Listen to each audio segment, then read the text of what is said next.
रूस यूक्रेन युद्ध का क्या होगा ये अभी तक साफ नहीं है, लेकिन मध्य पूर्व में ट्रंप की शांति की कोशिशें बुरी तरीके से नाकाम हो रही है। और इसी से जुड़ी एक बड़ी खबर अपने दर्शकों को बता दें कि नेतन्याहू सरकार ने गाजा पर पूर्व सैन्य नियंत्रण को मंजूरी दे दी है। इजराइल की सरकार ने 5 सिद्धांतों के आधार पर गाजा पर पूरी तरीके से अपना नियंत्रण स्थापित करने की को मंजूरी दी है। इजराइल ने कहा है कि हमास का पूरी तरीके से खात्मा कर दिया जाएगा। गाजा पर गैर हमास और फिलिस्तीनी प्रशासन होगा। इस तरह साफ है कि एक प्रकार से गाजा का नामो निशान दुनिया के नक्शे से मिट जाएगा। इस खबर के बाद ईरान ने इस्लामिक देशों के संगठन यानी OIC की बैठक बुलाने की अपील की है। आने वाले कुछ दिनों में इजराइल का यह फैसला मध्य पूर्व में नया संकट खड़ा कर सकता है।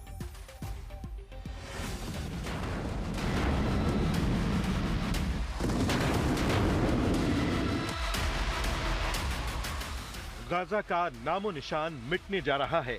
वो गाजा जो हमास के आतंक और इजरायली हमलों का शिकार हुआ, अब अपना वजूद खोने जा रहा है। इजराइल की सुरक्षा कैबिनेट ने प्रधानमंत्री बेंजामिन नेतन्याहू के उस प्रस्ताव को मंजूरी दे दी है, जिसके तहत गाजा सिटी पर पूरी तरह सैन्य नियंत्रण की तैयारी शुरू हो चुकी है। ये फैसला गाजा को लेकर इजराइल की सबसे कठोर नीति को दर्शाता है। भले ही इसके विरोध में पश्चिम एशिया से लेकर यूरोप तक की आवाजें उठने लगी हैं, लेकिन नेतन्याहू उस गाजा को पूरी तरह कब्जे में लेने पर अड़ गए हैं, जिसे वो इजराइल के लिए खतरा मानते हैं। इजरायली सुरक्षा कैबिनेट ने गाजा पर पूर्ण सैन्य कब्जे को लेकर 5 सिद्धांत तय किए हैं। हमास को पूरी तरह से निष्क्रिय करना, सभी बंधकों की वापसी चाहे जीवित हों या मर चुके हों, गाजा पट्टी को पूरी तरह सैन्य ताकत से मुक्त करना, गाजा में इजरायली सुरक्षा नियंत्रण, हमास या फिलिस्तीन अथॉरिटी से अलग एक वैकल्पिक नागरिक प्रशासन की स्थापना। इस फैसले को हमास को पराजित करने का रास्ता बताया जा रहा है, लेकिन इसे गाजा के राजनीतिक और भौगोलिक अस्तित्व का खात्मा भी माना जा सकता है। इजराइल की इस योजना पर सबसे तीखी प्रतिक्रिया ईरान की ओर से आई है, जो इजराइल का कट्टर दुश्मन है। ईरानी विदेश मंत्री सैयद अब्बास अराक्ची ने इस्लामिक सहयोग संगठन यानी OIC के महासचिव समेत तुर्की और सऊदी अरब के विदेश मंत्रियों को एक खुला पत्र लिखा है।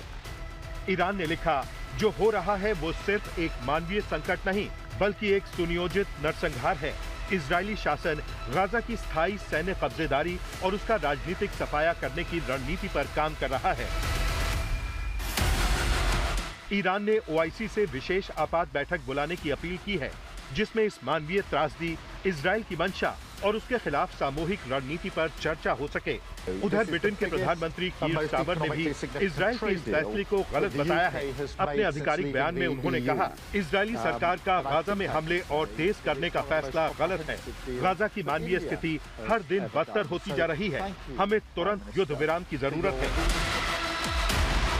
गाजा इस समय तबाही की दहलीज पर खड़ा है।